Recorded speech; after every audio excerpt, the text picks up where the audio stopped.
Welcome to All Things Financial with Jack Driscoll. Each week, Jack takes on all things you thought were hard to understand about your finances and makes it fun, easy, but most of all interesting. From insurance to the best way to save your money and squeeze the most out of the dollars you put aside for your rainy day. And now, you have a friend in the money business. Here's your host, Jack Driscoll. Welcome back again, everyone, to another edition of All Things Financial. Welcome to a new year. As you know, we are halfway through the month of the new year, so most of us have probably already broken our New Year's resolutions already. But for those of us who haven't, or those of us who haven't formed them, I like to take the start of the year. When I talk about New Year's resolutions and the start of a new year, thank goodness we're here to enjoy it, and it's our responsibility somewhat, I think, to reevaluate and really think about, why is it we go to work every day? We're trying to provide for our families and we're trying to protect for our families. That's really why we choose to do what we do. Otherwise, we'd rather be fishing or golfing or hunting or sailing or traveling or vacationing or just staying at home. So we do want to make the most out of if we're going to work and we're leaving our families and we're not at all times during the day doing exactly what we personally wish to do. I think there comes a time, and the beginning of the new year is a good time, to evaluate and reevaluate. Why is it we're doing this again? And are we getting out of it what we want? So in the area of financial planning, especially at the beginning of the year and making resolutions, my first thought always that I like to communicate is, if you're in a 401k plan or any employer matching retirement plan, I want you to up or increase 1% by 1% the contribution election that you make in that retirement plan. So whatever percentage you're contributing, I want you to up it by 1%. That is a very simple, probably will be even unnoticed by you, change that you can make. And it's a very easy one. It's automatic. So once you make the option, whether or not the employer will match on that additional 1%, to me, is not a relevant factor. The relevant factor is it's a simple way for you to ramp up your investing by a small increment that will be unnoticed by you and have a much more profound impact on your retirement because of so many years before you retire, theoretically, and that money getting put to work for you. Especially when we deal with how far we're falling behind, I think, due to inflation, due to taxes, due to health risks in retirement. We need every advantage we can get. So that's my first tip to everyone in the beginning of the year. My second tip deals with you're still able to, and I want you all to be aware and remember that you're still able to contribute to an IRA or a Roth IRA up until the time you file your taxes as late as April 15th and still have the tax deduction qualify for the prior year's income taxes. So let's talk about that for a minute. Number one, there are two general forms of IRAs, traditional IRA and Roth IRA. Both have their values and they're very valuable. The Roth IRA is one that where you contribute up to $5,500 a year. If you're over age 50, there's a catch-up provision of an additional $1,000 you're allowed to contribute.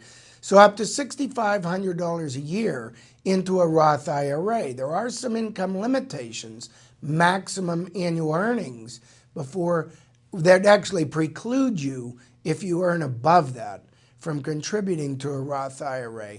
But aside from that, you can contribute up till April 15th or when you file your taxes and still have the Roth count as a 2016 or the prior year's contribution. Now, you do not get a tax deduction on your tax return for making a Roth contribution.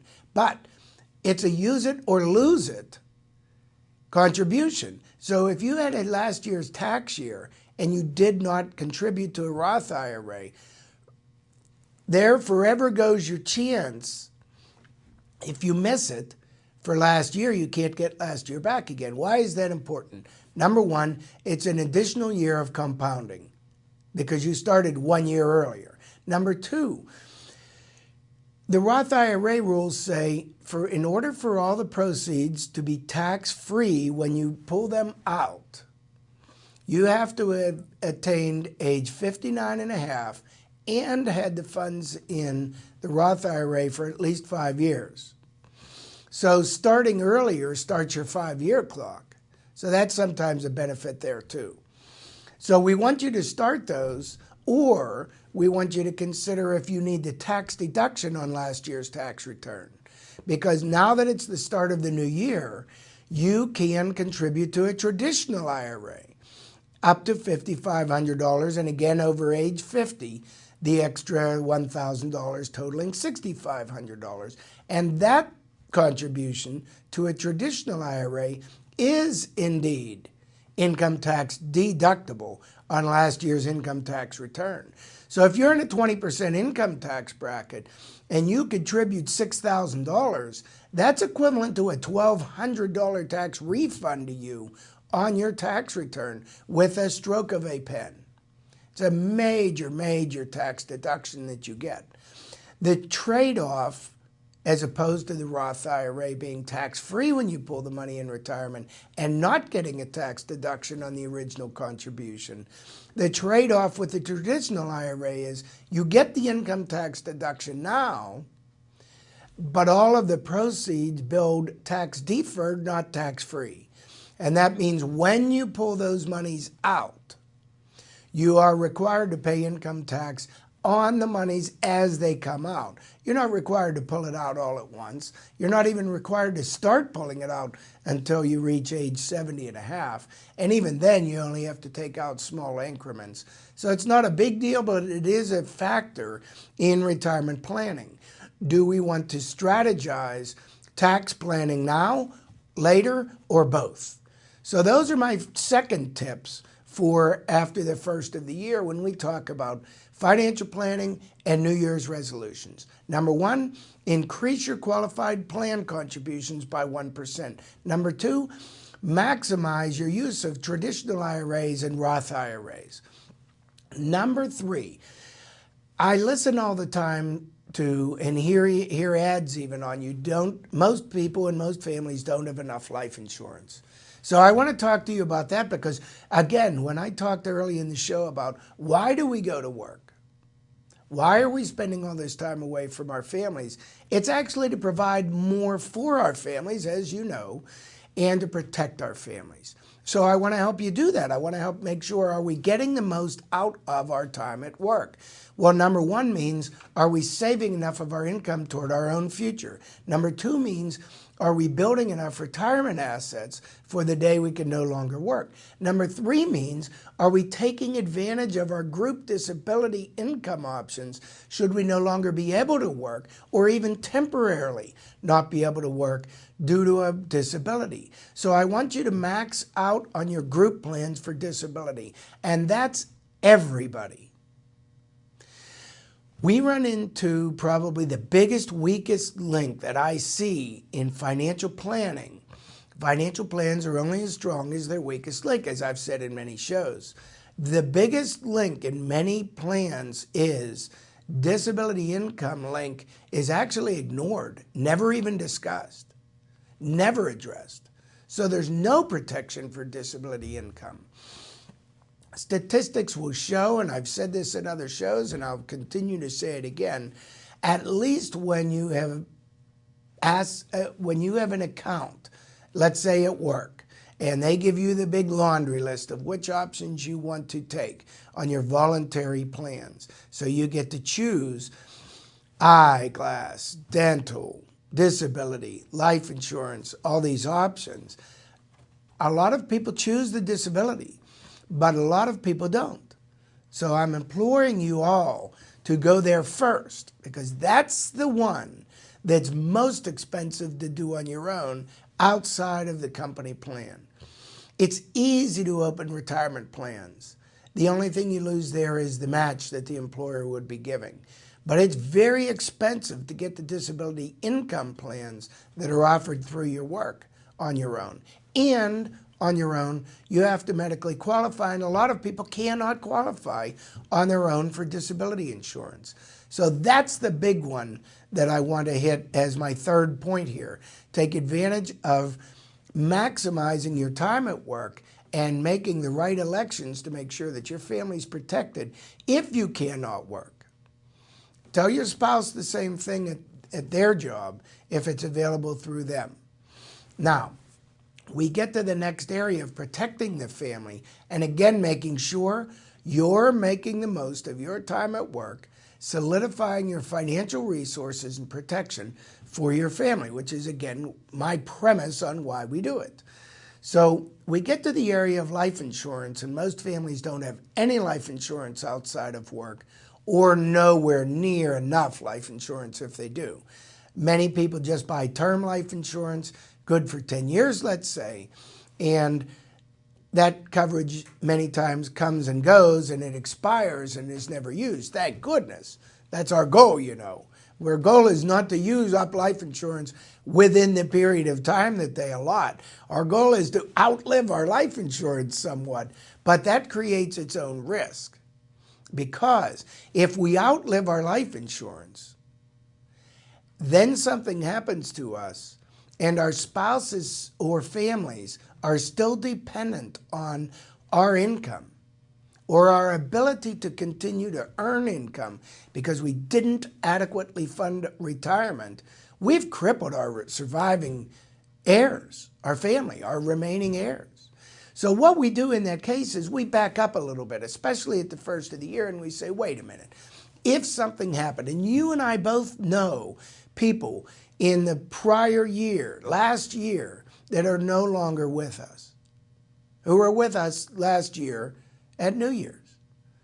You know it can happen to them, and you know it can happen to you. We just don't want to think about that. But it will happen to somebody listening to this show, participating in this show throughout this year. Which one, we don't know, but it will happen to somebody. So at the beginning of the year, we start to rethink about how do we protect our family if it happens to us. And the number one ways are what I'm prescribing on the show. Increase your retirement savings, contribute to your IRAs, maximize on your group benefits, especially the disability income, and relook at the life insurance protection that we have, not only through work, which we do want to maximize, but I don't want you to depend as much on the life insurance at work as I do those other benefits. You know why? The reason is that life insurance is not easily what I call portable. If you change jobs or if you get disabled, lose your job, the life insurance policy does not follow you free. They'll offer you the opportunity in many cases to buy the life insurance. But again, if you're disabled or unemployed, you can't afford it, so it's going to drop anyway. What you can do is buy insurance on your own with a premium waiver feature, which means if you're disabled, the premiums will be picked up or waived by the company, so the policy stays in force, and that policy you own. So no matter who you work for, you're paying the premiums yourself and building up a tailor-made policy that you designed yourself that's individual and easily portable. I want you to look at life insurance that lasts forever, but sometimes we can't afford that. So we have to buy term life insurance.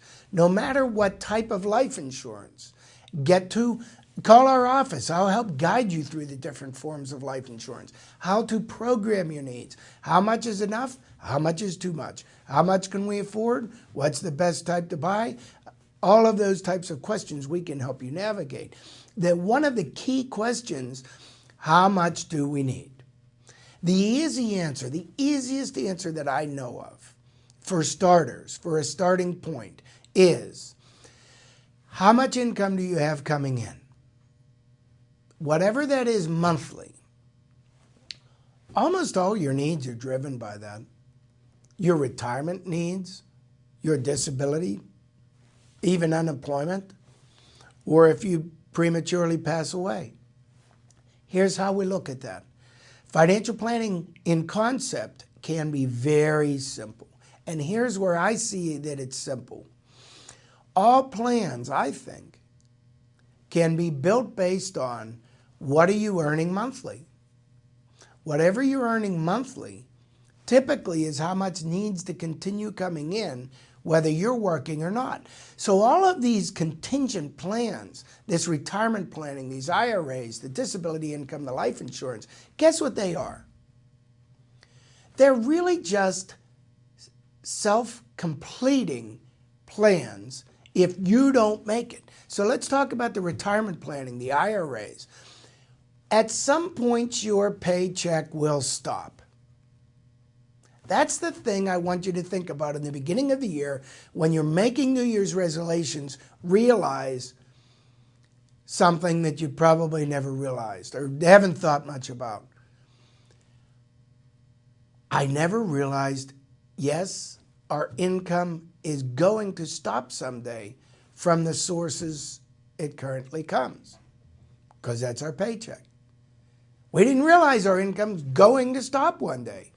It's going to either stop prematurely, unexpectedly, or it's going to stop expectedly and by planned results, which we call retirement. But one day or the other, the paycheck will stop, and it needs replaced by something. So what we do is we put those provisions in place in advance. The one that we want to plan for, properly time for, and have plenty of time supposedly to prepare for, is the retirement ending of the paycheck and seamlessly passing the baton to our retirement plan assets to resume the income as we leave off the employment check monthly income. You see how that works? We're passing the baton to our retirement assets at the time we retire in a planned event at a time we prescribe ourselves and say we've built up enough assets to continue that check uninterrupted. Our life moves on continuously and seamlessly, uninterrupted. That's one discontinuation of a check. Another one is premature discontinuation or severance of a check. That's unemployment. A third one is premature, unexpected discontinuation or severance of our paycheck, which is disability. It's health related. We cannot work due to a controllable factor or uncontrollable factor. Either way, we don't have any checks coming in. And we can't pay our mortgages and our bills, and people's homes get lost due to bankruptcy, and life is ruined. Where if you follow my early tips, if they're available through your company plans, you get the disability income protection. If it's not, you call our office and get an individual disability income replacement plan. One way or the other, you don't leave yourself bare and exposed to a risk that's very, very real. Whether it's certain or uncertain, likely or unlikely to happen, it is possible and devastating if it does. Now, if you're disabled for 1 month, you might manage through it. If you're disabled for 1 year, you probably won't. If it's permanent, you definitely won't. Because there go all your future contributions that would have been made to Social Security into the Social Security system for retirement. There go all the future contributions to your retirement plan at work. There go all your future contributions to your IRAs that you were doing. Life is in upheaval. It's completely turned upside down and inside out. So we protect against it in advance. That's one of our New Year's resolutions. Provide for our family, protect for our family. Reevaluate the links in financial planning. Yes, I know most of you have never done financial planning. That's why I put out this show. And then the last one is premature, what else can stop your income? Premature death of one of the breadwinners or the spouses that bring the income home. And there is where we use, obviously, the life insurance to replace assets. So there comes the question, how much? If you make $2,000 a month, how much life insurance do you need? And the easiest way that I know to look at this number, it's all income replacement, folks. All of this is just income replacement. In retirement, if you're laid off, if you're disabled, if you die prematurely, it all boils down to one thing: income replacement. How much assets do we need to continue our income if our job can't do it? That's what it's all about. It's easy. It's easy to say, it's easy to calculate. It's hard to do because we have to calculate this big lump sum of money. But if we have enough time, it's like a lever moving the world. If you have a long enough lever, it's not that heavy. So we look at this. If we have a long enough lever, which is time, the retirement burden is not that heavy if you start early and if you stay with it. The disability, you could buy the insurance for it. So you don't have to lever it yourself. You're using very small premiums to cover a very large potential need that you have that's very unlikely, so the premiums are low. So there, that problem's solved, and it didn't even hurt you much. The life insurance, here's how to calculate it. If you have $2,000 a month, you can only buy life insurance. You can't buy life insurance in a monthly amount typically. So you have to buy a lump sum of dollars. So you say, how much lump sum of life insurance do I need? I'm really only trying to make sure we keep having our $2,000 a month coming in. In that case, I'm going to share with you how I would suggest. $2,000 a month is $24,000 a year. I am discounting taxes for this discussion. $24,000 a year is 2.4% interest on $1 million. And I can't trust that we can earn any more than 3% interest. So to keep the money safe, I'm going to tell you, for every $1,000 a month that you need in income, you need about $500,000. There, that was easy. Whether you buy term insurance now for starters and build into a permanent plan or go straight into the permanent plan, buy the initial immediate coverage now and then evolve it later. We could teach you how to do that if you'd like to call our office. All right, folks, that's my New Year's show. There are New Year's resolutions: provide for our family, protect for our family, make the most of our time that we're going to work, and get the most out of it. Folks, I appreciate your tuning in to another edition of All Things Financial. I'll be back again next week. Securities and investment advisory services offered through SagePoint Financial Inc., member FINRA SIPC, and registered investment advisor. Insurance services offered through Driscoll Insurance and Financial Services Inc., which is not affiliated with SagePoint Financial Inc.